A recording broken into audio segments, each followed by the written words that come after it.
November 11th, 1918. Guns fell silent across Europe after 4 years of unprecedented slaughter.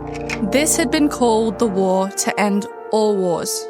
But the peace that followed World War I would prove tragically fragile. This country is at war with Germany. The spectre of the First World War really hung over the announcement of war in 1939.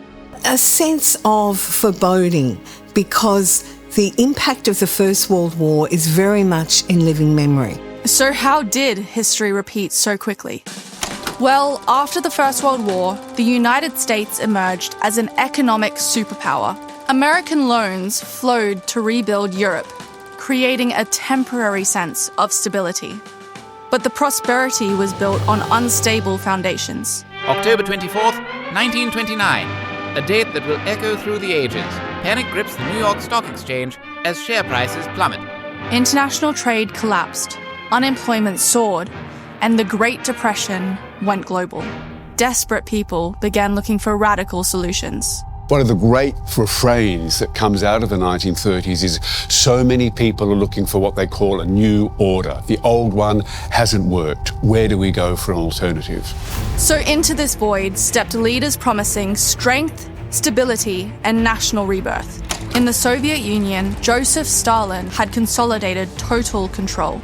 His regime inspired both hope and fear across Europe. Some saw communism as a model for equality, while others condemned it as an existential threat. In Italy, Benito Mussolini had pioneered a different path: fascism. His movement combined extreme nationalism, military expansion, and ruthless suppression of dissent.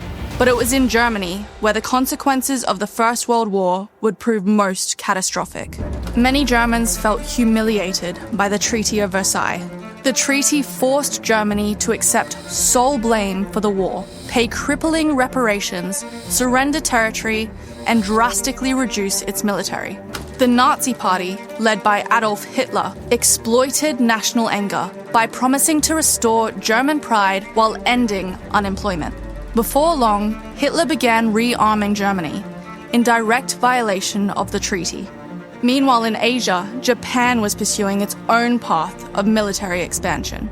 But there it's kind of different because the Japanese are saying, we were the allies of the United States, the United Kingdom, Australia in the First World War. Where are our rewards? Where is our national security? Why can't we push our borders out to make sure that none of us are as vulnerable as the First World War, but certainly the Great Depression made us feel? In 1931, Japanese forces invaded Manchuria in northern China. The League of Nations condemns the invasion. Japan withdraws from the League. So by 1936, the major players who would plunge the world into war were drawing closer together. Germany, Italy, and Japan were united by aggressive expansion and contempt for international law. Throughout the late 1930s, Hitler tested democratic nations by repeatedly breaking the Treaty of Versailles. Each time, Britain and France protested but took no major action. They hoped that by making concessions, a policy called appeasement, they could avoid another devastating war. They were wrong. In August 1939, Hitler shocked the world by signing a pact with Stalin. Secretly, they'd agreed to divide Poland. It is my melancholy duty to inform you officially that in consequence of a persistence by Germany in her invasion of Poland, Great Britain has declared war upon her, and that as a result, Australia is also at war. What followed would be the deadliest conflict in human history. And for Australia, this time, the war would come terrifyingly close to home.